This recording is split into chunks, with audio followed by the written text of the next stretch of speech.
eran los intercambios comerciales antes de que existiera la moneda? Bueno, antiguamente lo que se manejaba era el trueque. Okay. Entonces, la gente tenía algo que intercambiar y entonces el problema era buscar a alguien que le interesara lo que tú tuvieras y que a ti te interesara lo que él tuviera.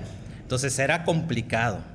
Y luego, ya que te encontrabas con esas personas, definir el valor del trueque, ¿sí? Oye, si una persona tenía una vaca y yo tenía naranjas, ¿cuántas naranjas le voy a dar por una vaca? O sea, no es una por una. Ajá, exacto. Ponerle valor adecuado a cada cosa. Y eso desarrolló mucho el lenguaje de las personas antiguamente. El trueque, pues se desarrollaba mucho el lenguaje, la capacidad intelectual también.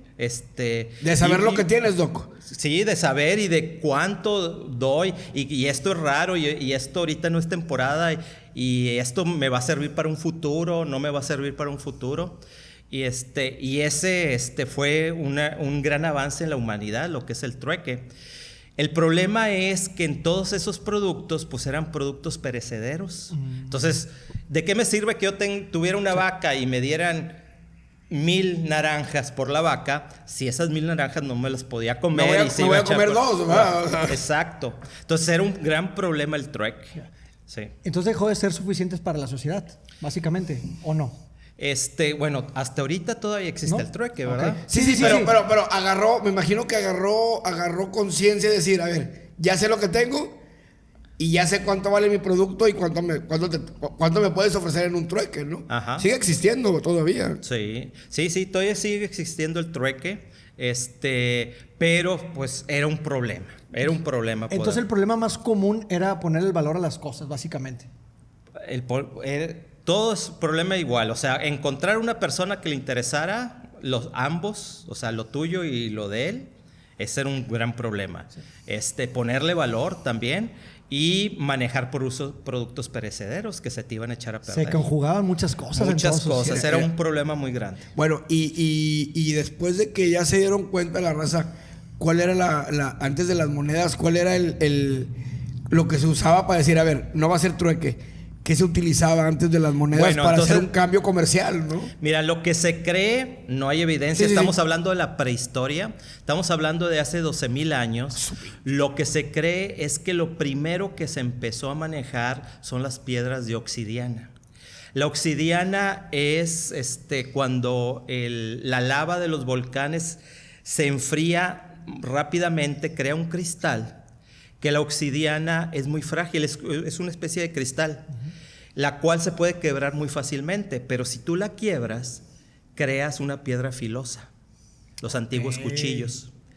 Entonces, se cree que ese fue el primer, vamos a decir, producto no perecedero que empezó a tener valor, ¿sí? No hay historia, no hay escritos de eso, pero por cuestiones arqueológicas y demás... ¿Tiene sentido? Tiene sentido, así es. Además, tú podías pulir la obsidiana y hacer los primeros espejos, ¿sí? De ahí salen. De ahí salen. Bueno, los primeros espejos esos fueron de la piedra obsidiana bien pulida y eran los primeros espejos, que en aquel entonces se creía que era la vista del futuro. O sea, tú al verte en un espejo estabas viendo el futuro. Entonces era un objeto muy valioso, sí, claro, la obsidiana. Entonces se cree que eso fue lo primero que se empezó a manejar. Pero siguió el trueque muy fuerte, ¿verdad? Sí, tal cual. Era lo más fácil, a lo mejor, ¿no? Era muy fácil, o sea, podías hacer un... Te doy, me das y vámonos. Sí, así es. Ahora, Doc, y en algunas civilizaciones el metal también sirvió como parte también del intercambio, ¿no? ¿Por qué terminan imponiéndose los metales?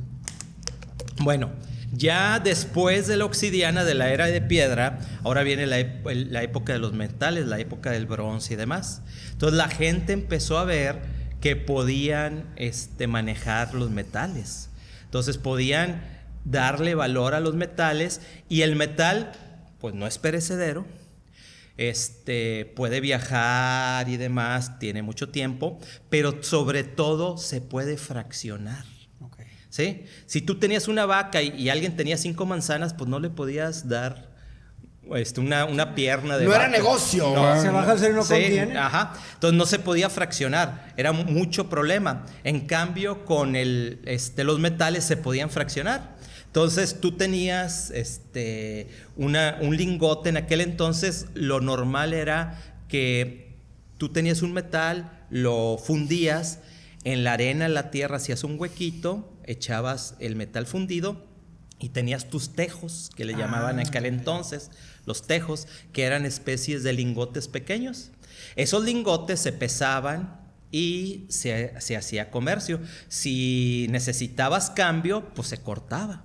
Era por peso, cabrón. Era por peso. Las famosas balanzas y todo ese asunto también lo manejaban ahí. Todo, las balanzas romanas, que le llamamos de 2 platos, era lo que se manejaba.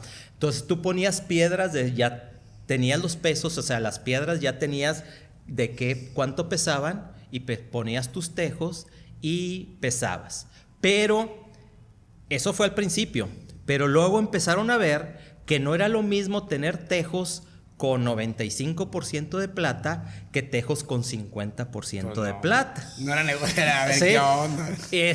Antiguamente lo que se hacía era tú encontrabas plata, cobre o lo que fuera, oro, y lo fundías y se acabó. Pero empezó a haber la refinación de los metales. Entonces ya empezaron a refinar los metales, y la manera que tenían para determinar la pureza de los metales era por el sonido. Entonces antiguamente los intercambios comerciales se hacían en peso y sonido. Por eso todavía queda, algunos dicen que el dinero debe de ser contante y sonante. Por eso es la frase. Esa es la frase.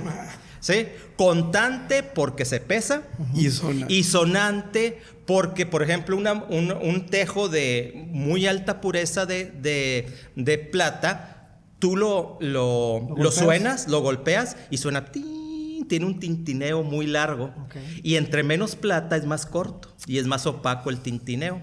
Entonces por eso dicen que el dinero debe ser contante y sonante. Doctor, ¿cuántas veces yo no he escuchado y a veces inconscientemente le he dicho, sin saber por qué? ¿Por qué contante y sonante? Vamos a imaginarnos, doctor, un escenario así, cabrón, que no hubiera existido la moneda. ¿Cómo crees tú que se hubiera desarrollado la humanidad o el humano en general si no hubieran inventado todo esto? No, si no hubiera existido la moneda, olvídate de los avances. Hecho garras. Estaríamos todavía en la Edad Media, ¿sí? Tal cual el comercio antiguamente se desarrolló mucho, por ejemplo, Europa con el comercio con China, con Asia, tal cual. Hubo una época que Asia empezó a pedir plata en lugar, los emperadores de la dinastía Ming empezaron a pedir, en lugar de que la gente le diera parte de lo que ellos cultivaban, que era el tributo, ellos dijeron no, plata. Y China no tenía mucha plata. Entonces, de afuera empezó a llegar plata, todo eso. Todo eso, su mecha, qué chulada. O sea, no nos hubiéramos desarrollado como estamos ahorita. Así es. Éramos en pañales, básicamente. Ajá, ¿verdad? Exactamente. Y aún así estamos, imagínate. Ahora, Doc, vamos a entrar a una parte del nacimiento de la moneda. ¿Quién realmente inventó la moneda? Bueno, aunque los chinos dicen que ellos inventaron la moneda, realmente no. Por evidencia, los griegos. Los griegos son los que inventaron la moneda en una región que se llama Lidia, ¿sí? El rey de ahí, de aquella región, se cree que fue vamos a decir, el que fomentó la invención de esta moneda. En esa región existían muchos ríos, los cuales traían de los cerros muchas pepitas de oro. Entonces, lo que hacían era, la gente, esas pepitas las recolectaban en cueros de carnero. Okay. De ahí viene la mitología del vellocino de oro, ¿sí? Que eran cueros de así como vemos en las películas en Estados Unidos, los gambusinos que con un platito están en el río, ¿verdad? Sí, buscando. Antes se utilizaba el cuero de carnero, era lo que utilizaban, buscaban.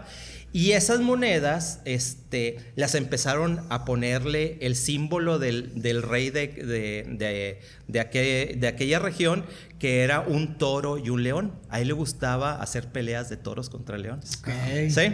Entonces, pero todavía no es la moneda, porque todavía pesaba la moneda, se fraccionaba, pero todavía no tenía la pureza y uniforme. Pero sí fue con un fin de comercializar. Sí, claro, Ok, como ok, comercial, ok. así Sí, es. claro. Sí. Y entonces, los griegos empezaron a refinar, a aprender cómo refinar el oro, cómo refinar la plata, y ahora sí, ya hacían monedas, bueno, ya hacían piezas con peso constante y con, más o menos, porque la tecnología no era... No era la gran cosa, sí. no era la- No estamos ahorita. Sí, pero con el contenido de metal precioso adecuado. Ya. ¿Sí?